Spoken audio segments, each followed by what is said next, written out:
Hello to you, j'espère que vous allez bien. Aujourd'hui, je vous propose une vidéo comme c'est écrit comme d'habitude dans le titre. J'avais envie de faire le tag sur les palettes. Donc, comment il s'appelle déjà ce tag? Tag the perfect palette. Quelle est ta palette parfaite? Donc, du coup, il va y avoir combien de questions? Je les ai toutes recopiées. Il y a 14 questions en tout. Et du coup, je vais y répondre. Et le but, ça va être après, du coup, de savoir un petit peu où j'en suis dans mes palettes et quelle serait ma palette parfaite. Donc, je vous propose qu'on commence. Alors, la première question, c'est combien de palettes possèdes-tu? Je viens à peine de les compter parce que j'avais pas eu le temps, quand j'ai préparé la vidéo, de compter. Et j'en ai 45, les mono et les duos, je les ai pas comptés, j'ai vraiment compté les grandes palettes et puis les formats mini. Donc voilà, je trouve que déjà 45, c'est plutôt pas mal. J'étais persuadée d'en avoir un peu plus que ça, mais je galère déjà à les ranger. Je sais pas, après je me suis dit, ouais, il y en a peut-être dans le sac qui traîne et tout ça, mais en gros, 45, c'est déjà pas mal. Ensuite, question 2. La palette au meilleur packaging. Alors pour moi, dans celle que je n'ai pas, en globalité, dans l'histoire des palettes, je trouve que c'est la Saint-Sineur que je vous mets à côté de chez Kat Von D. C'est... Vous la regardez, vous me regardez, vous savez que c'est la plus belle palette pour moi. Enfin, ça tombe sous le sens, elle est juste magnifique, c'est exactement mon style. J'adore le style cathédrale gothique, c'est baroque et tout ça, j'adore. Donc fatalement, ça va être celle-ci. La plus belle de ma collection actuelle, c'est celle-ci. C'est donc une Kat Von D et c'est la fétiche que je trouve elle est juste magnifique. Moi, ça me dérange pas les grosses palettes. Derrière, vous avez du coup les noms des phares. Et là, vous avez en broderie, du coup, écrit fétiche. J'adore les écritures gothiques. Je crois que si vous regardez ma bannière, ça se voit. À l'intérieur, on a un énorme miroir avec un fouet tout autour. Et je trouve que c'est le meilleur miroir de palette que j'ai. Et avec le fouet tout autour, je trouve que ça fait une finition de dingue, quoi. C'est pas juste on t'a collé un miroir et puis on... non, c'est vraiment hyper travaillé. Et je suis hyper fan. Bon, elle est dans un sale état parce que c'est ma palette, une de mes palettes préférées, pour pas dire ma palette préférée. Donc voilà, il y a plein de couleurs à l'intérieur. Le rangement, certains disent qu'elle est mal rangée, je m'en fous, c'est pas grave. Moi je l'aime trop, en plus la pigmentation est magnifique. Enfin bref, ça c'était pour la présentation de cette palette, qui est la plus belle de mes palettes, pour moi. La palette au plus de couleurs. Non, la palette aux plus belles couleurs, pardon, autant pour moi. Pour moi, de celle que je n'ai pas, c'est la Metropolis de Natasha Denona, que je rêve d'avoir aussi. Mais elle est en édition limitée et j'en ai vu traîner sur Vinted, mais j'ai tellement peur parce qu'elle les vend quand même cher et j'ai peur que ça soit des fausses, donc je sais pas, mais je la veux, elle est trop belle. Et dans celle que j'ai de ma collection perso, je dirais que c'est ma palette Colourpop que j'ai fabriquée moi-même. Alors là, j'ai commencé en fait avec des dégradés qui vont très simples jusqu'à colorer, et parce que la palette n'est pas assez grande, mais je vais la continuer, je vais en faire une deuxième du coup, comme ça j'aurai vraiment toutes les couleurs possibles et imaginables. Donc je dirais que niveau couleur, de la façon que c'est organisé, ben, je dirais que c'est celle que j'ai fabriquée, hein. Même si c'est la première et que je compte du coup en mettre une deuxième. Mais en fait j'ai trouvé... je crois qu'on va en reparler dans la vidéo après, donc je garde celle-ci de côté, on en reparle après. La palette la plus complète. Ah bah voilà, c'était la question juste après. Donc la palette la plus complète de ma collection, du coup, c'est la mienne. Parce que je trouve que pour moi, il faut avoir vraiment à chaque fois un dégradé en fait du plus clair au plus foncé. Pour moi, c'est le plus logique, c'est d'avoir, vous voyez, à chaque fois, je fais du plus clair au plus foncé et avec des finis différents. Je trouve que c'est plus intéressant parce que moi je mets du mat clair en haut, ensuite une un petit peu plus foncée dans les teintes, faire mon dégradé, ensuite la couleur que je mets juste au-dessus, et ensuite, enfin c'est selon comment moi je me maquille aussi, hein.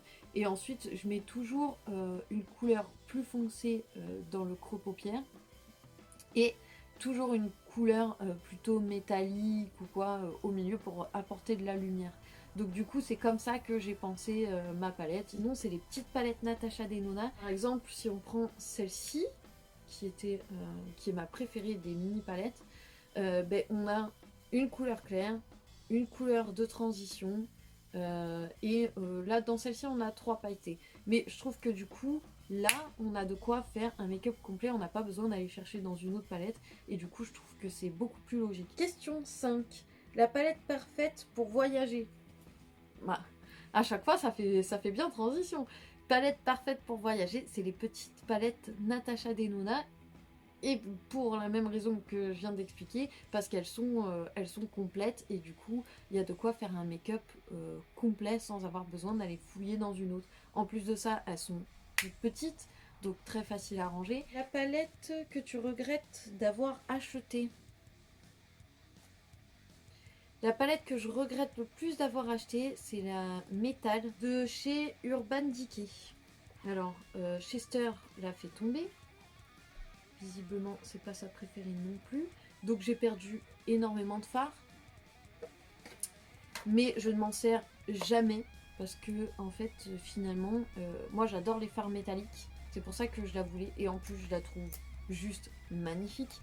Mais en fait, je m'en sers pas parce que finalement, j'ai d'autres fards, d'autres marques, et même des palettes qui sont moins chères, qui ont un fini que je préfère, qui sont beaucoup plus métalliques, beaucoup plus lumineux, et je les trouve pas si lumineux je les trouve pas si lumineux que ça en fait au final. Donc j'y pense jamais, je m'en sers jamais, et voilà, c'est celle que je regrette le plus parce qu'elle coûte quand même plutôt cher. Donc non, c'est celle que je regrette le plus. Numéro 7, la plus désirée, virgule, attendue. La plus désirée, bah forcément, c'est la Saint-Signeur que je n'ai jamais réussi à avoir. Je sais qu'il y a des filles qui les vendent sur Vinted, mais souvent elles les vendent beaucoup plus cher que le prix de base qui était déjà pas donné. Donc c'est vraiment trop, je trouve. Et en plus de ça, j'ai peur que ce soit des fausses, comme je vous disais tout à l'heure. Donc du coup, voilà, c'est cette que je désirerais le plus avoir jusqu'à temps qu'elle en ressorte une pareille, mais sauf que comme c'est plus elle, ça ne risque pas. Mais on sait jamais s'ils veulent la ressortir, celle-ci, qui sont en manque d'inspi, il n'y a pas de problème. De ma collection, je crois que c'est la toute dernière de Sana, parce que j'avais tellement peur en fait de jamais la voir. C'est tellement difficile, il y a plein de gens qui n'ont pas la chance, surtout pour la première, il y a beaucoup de gens qui n'ont pas eu la chance de la voir.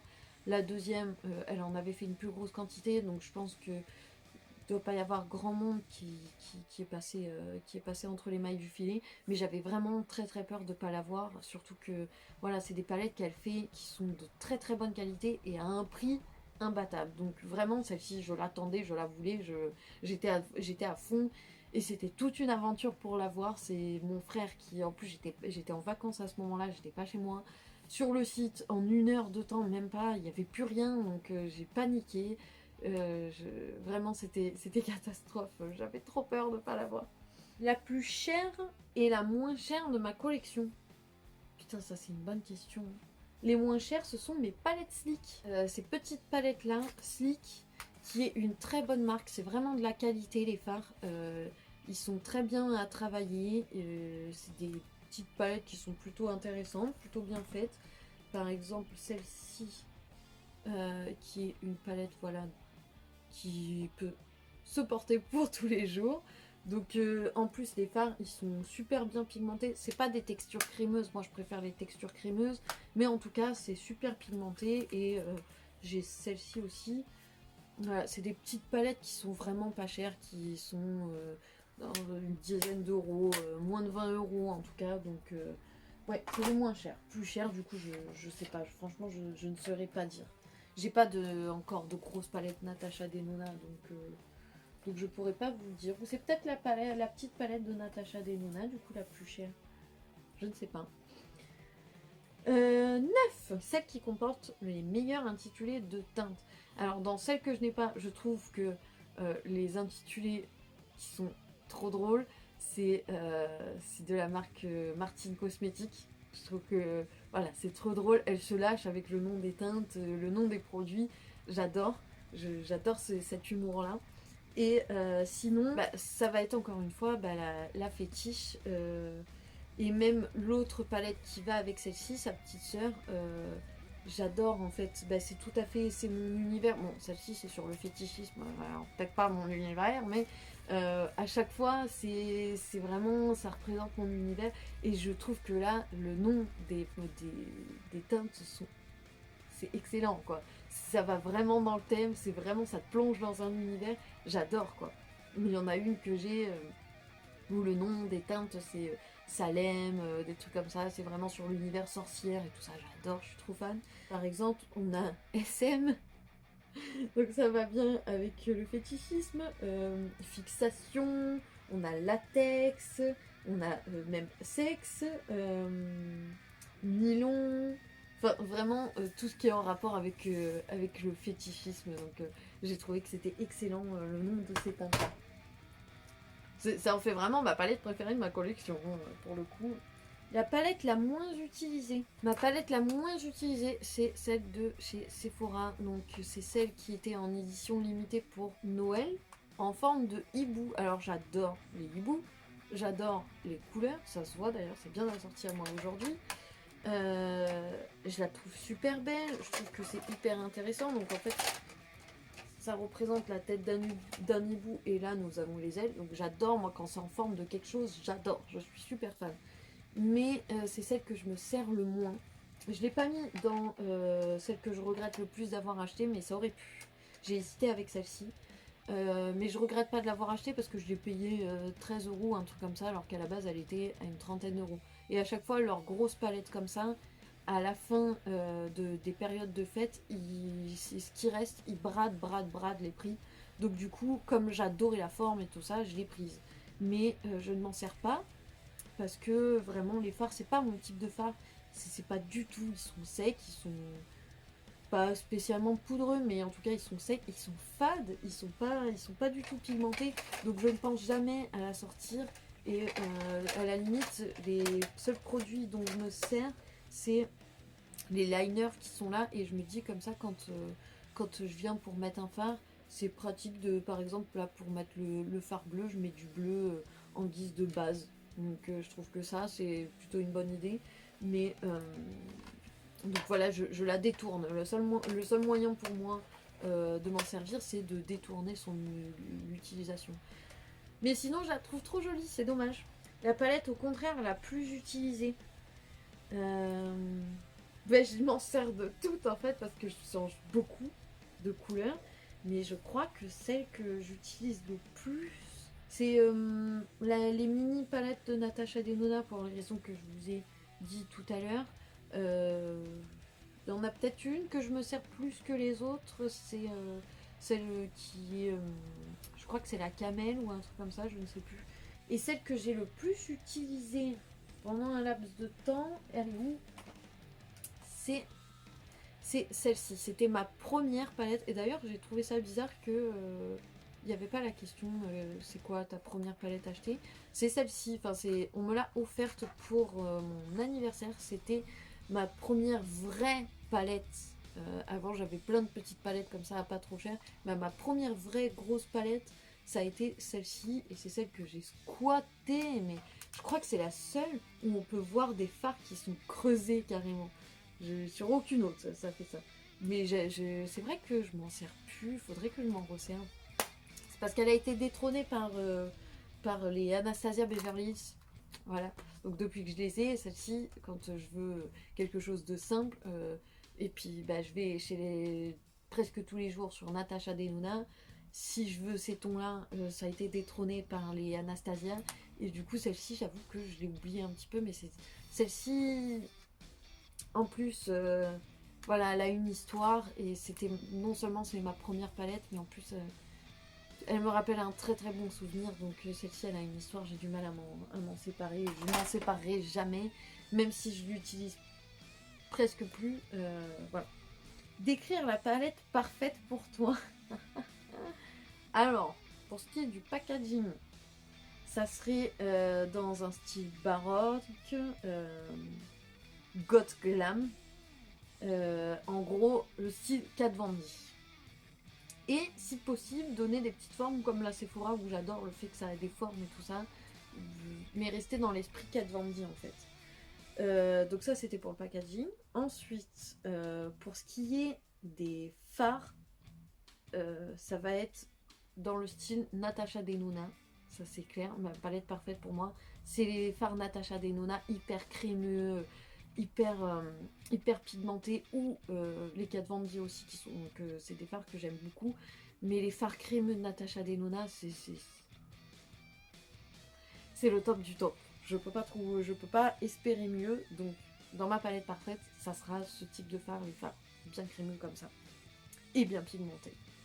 Du coup, en termes de rangement, ça sera ce type de rangement-là, comme je vous ai expliqué déjà tout à l'heure, avec un dégradé de couleurs du plus clair au foncé et aussi plusieurs finis, donc métalliques, duochrome, mat, tout ce qu'il faut. Et puis pour finir, des petites paillettes. Celle-ci, par contre, j'ai pas de paillettes. Mais du coup, ça sera ce type de rangement-là et de toutes les couleurs. La dernière palette que tu as achetée, c'est celle que je porte aujourd'hui. C'est une toute petite palette.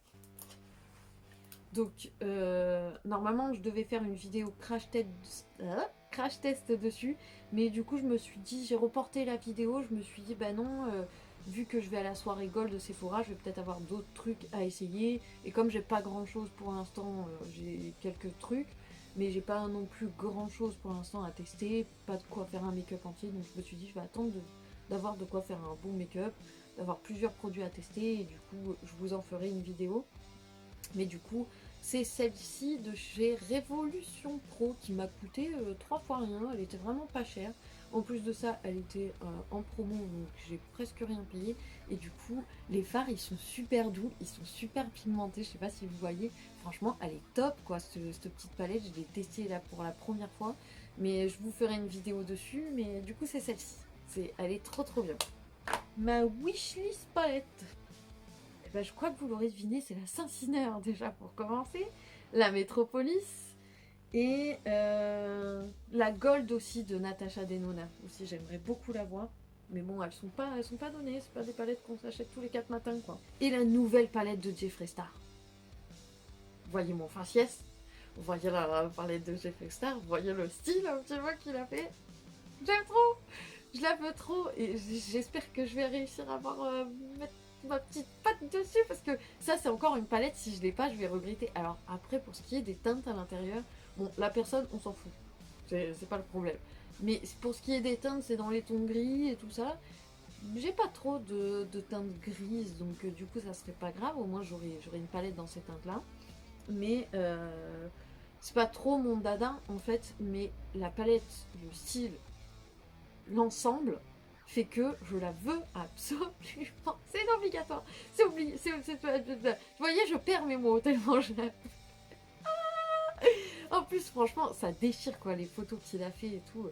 Vraiment, le thème un petit peu de la mort, c'est pas un thème qu'on voit tous les jours dans les palettes. Je crois même que ça s'est jamais fait. Si, une fois j'ai vu une palette, je ne sais plus le nom de la marque, j'arrive plus à remettre la main dessus.